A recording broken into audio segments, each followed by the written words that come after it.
Voici un fait psychologique que tu n'es pas prêt à entendre. Si tu as trop de passion et que tu n'arrives jamais à te concentrer sur une seule chose, c'est peut-être pas un problème. C'est peut-être un signe que ton cerveau fonctionne différemment.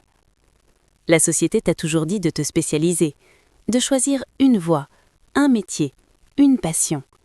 Mais les psychologues ont découvert quelque chose de fascinant.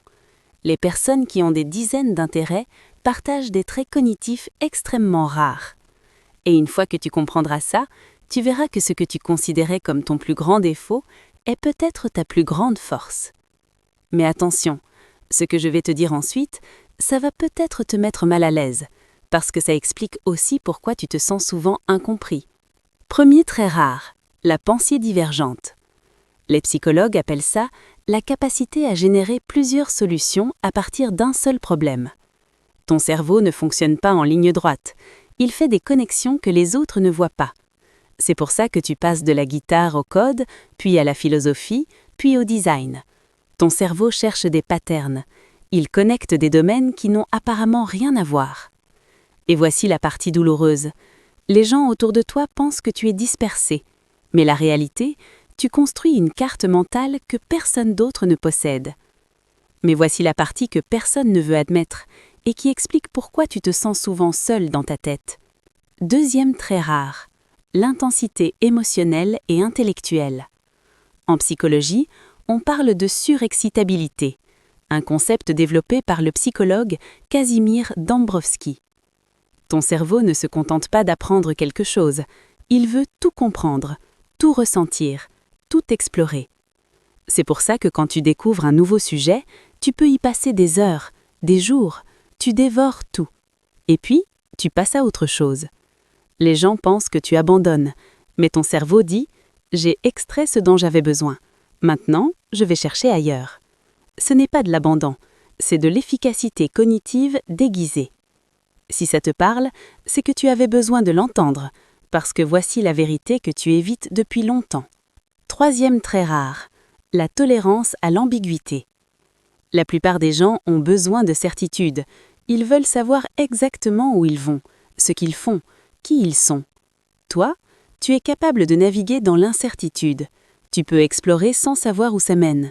Tu peux tenir plusieurs identités, plusieurs projets, plusieurs visions du monde, sans que ton cerveau explose. Les psychologues ont prouvé que cette capacité est directement liée à la créativité et à l'adaptabilité.